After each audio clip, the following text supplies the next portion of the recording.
Hi hello friends, ನಮಸ್ಕಾರ. ನನ್ನ ಒಂದು ಯೂಟ್ಯೂಬ್ ಚಾನಲ್ಗೆ ಸ್ವಾಗತ. ನನ್ನ ವಿಡಿಯೋನ ಎಂಡ್ ತನಕ ನೋಡಿ, ಇಷ್ಟ ಆದರೆ ಲೈಕ್ ಮಾಡಿ, ಶೇರ್ ಮಾಡಿ, ಕಮೆಂಟ್ ಮಾಡಿ, ಹಾಗೆ ಸಬ್ಸ್ಕ್ರೈಬ್ ಕೂಡ ಮಾಡ್ಕೊಳ್ಳಿ. ಇವತ್ತಿನ ಟಾಪಿಕ್ ಏನಪ್ಪ ಅಂದರೆ, ಎಲ್ಲ ಮದುವೆ ಆದ ಹೆಣ್ಮಕ್ಳಿಗೂ ಒಂದು ನ್ಯೂ ಜರ್ನಿ ಅಥವಾ ಒಂದು ಲಾಂಗ್ ಜರ್ನಿ ಅಂತಲೇ ಹೇಳ್ಬೋದು. ಅದುವೇ ಪ್ರೆಗ್ನೆಂಟ್. ಎಲ್ಲರಿಗೂ ಹೇಗೆ ಚೆಕ್ ಮಾಡ್ಕೊಳ್ಳೋದು, ಯಾವಾಗ ಚೆಕ್ ಮಾಡ್ಕೊಳ್ಳೋದು ಅಂತ ಗೊತ್ತಿರೋದಿಲ್ಲ. ಸೊ ಅದ್ರ ಬಗ್ಗೆನೇ ನಾನಿವತ್ತು ನಿಮಗೆ ಡೀಟೇಲಾಗಿ ಎಕ್ಸ್ಪ್ಲೇನ್ ಮಾಡ್ತೀನಿ. ಮೊದಲನೇದಾಗಿ ಅದು ಎಲ್ಲಿ ಸಿಗುತ್ತೆ, ಅದನ್ನ ಯಾವಾಗ ಚೆಕ್ ಮಾಡ್ಕೊಳ್ಳೋದು, ಅದನ್ನ ಹೇಗೆ ಚೆಕ್ ಮಾಡ್ಕೊಳ್ಳೋದ್ರ ಬಗ್ಗೆ ಹೇಳ್ತೀನಿ. ಅದು ಎಲ್ಲಿ ಸಿಗುತ್ತೆ ಅಂದರೆ, ಮೆಡಿಕಲ್ ಶಾಪಲ್ಲಿ ಪ್ರೆಗಾ ನ್ಯೂಸ್ ಅಂತ ಕೇಳಿದರೆ ಕೊಡ್ತಾರೆ.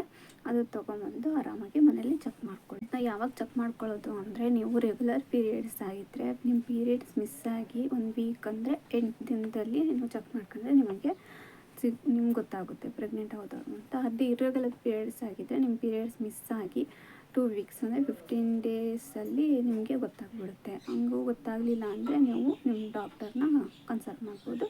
ಅವರು ಕೊಡೋ ಸಜೆಷನ್ನ ಫಾಲೋ ಮಾಡಿ ಅಷ್ಟೇ. ನೆಕ್ಸ್ಟು ಅದು ಹೇಗೆ ಚೆಕ್ ಮಾಡ್ಕೊಳ್ಳೋದು ಅಂತ ನಿಮಗೆ ತೋರಿಸ್ಕೊಡ್ತೀನಿ. ನೋಡಿ ಫ್ರೆಂಡ್ಸ್, ಪ್ರೆಗ್ನೆನ್ಸಿ ಕನ್ಫರ್ಮ್ ಮಾಡ್ಕೊಳ್ಳೋ ಕಿಟ್ ಈ ಥರ ಇರುತ್ತೆ. ಅದು ಪ್ಲಾಸ್ಟಿಕ್ ಡಬ್ಬದಲ್ಲಿ ಯೂರಿನ್ ಸ್ಟೋರ್ ಮಾಡ್ಕೊಂಡು ಇಟ್ಕೊಂಡಿದ್ದೀನಿ. ಆ ಟ್ಯೂಬ್ನು ಆ ಕಿಟ್ಟಲ್ಲೇ ಬಂದಿರುತ್ತೆ. ಅದರಲ್ಲಿ ಯೂರಿನ್ನ ತೊಗೊಂಡು ಅಲ್ಲಿ ಫಿಲ್ ಮಾಡ್ಕೊಳ್ಳಿ. ಫಿಲ್ ಮಾಡ್ಕೊಂಡ ತಕ್ಷಣ ಅದು 2 ಮಿನಿಟ್ಸ್ ಟೈಮ್ ತೊಗೊಳುತ್ತೆ ಸ್ಲೋ ಆಗಿ ಅದು ಫಿಲ್ ಆಗೋಕ್ಕೆ.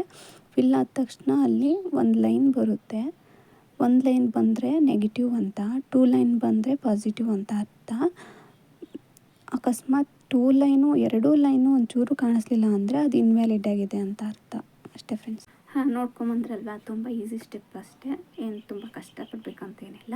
ಬಟ್ ಒಂದು ಯೂರಿನ್ ಸ್ಟೋರ್ ಮಾಡುವಾಗ ಸ್ವಲ್ಪ ಕೇರ್ಫುಲ್ ಆಗಿರಿ. ಯಾಕೆ ಅಂದರೆ, ಒಂದು ಡ್ರಾಪ್ ನೀರು ಬಿದ್ದರೂ ಅದು ರಿಸಲ್ಟ್ ತೋರಿಸಲ್ಲ. ಹಾಗಾಗಿ ಒಂದು ವೇಸ್ಟ್ ಪ್ಲಾಸ್ಟಿಕ್ ಡಬ್ಬಿನೋ ಅಥವಾ ಟೀ ಕುಡಿಯೋ ಕಪ್ಪೋ ಅಥವಾ ಇನ್ನೂ ಬೇಕಂದರೆ ಎಲ್ಲರ ಮನೆಯಲ್ಲೂ ಪರ್ಫ್ಯೂಮ್ ಯೂಸ್ ಮಾಡ್ತಾರೆ.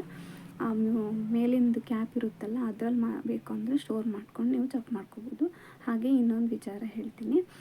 ಕನ್ಸೀವ್ ಆಗೋದು ಎಲ್ರಿಗೂ ಖುಷಿ ವಿಚಾರ.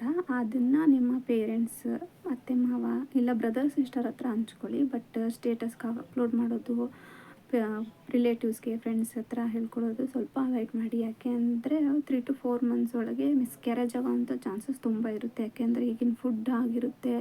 ಆಮೇಲೆ ನೀವು ಮದುವೆ ಆಗಿ ಬೇರೆ ಪ್ಲೇಸಸ್ಗೆ ಹೋಗಿರ್ತೀರ, ಅಲ್ಲಿ ವಾತಾವರಣಕ್ಕೆ ನಮ್ಮ ಬಾಡಿ ಅಡ್ಜಸ್ಟ್ ಆಗೋಕ್ಕೆ ತುಂಬ ಟೈಮ್ ತಗೊಳುತ್ತೆ. ಸೊ ಅದರಿಂದ ನೆಕ್ಸ್ಟ್ ವಿಡಿಯೋ ಇದ್ರ ರಿಲೇಟೆಡೇ ಆಗಿರುತ್ತೆ. ಕನ್ಸೀವ್ ಆದ ನಂತರ ಯಾವಾಗ ಹಾಸ್ಪಿಟ್ಲಿಗೆ ಹೋಗಬೇಕು, ಯಾವಾಗ ಸ್ಕ್ಯಾನ್ ಮಾಡಿಸ್ಬೇಕು ಅನ್ನೋದ್ರ ಬಗ್ಗೆ ಎಲ್ಲ ಹೇಳ್ತೀನಿ.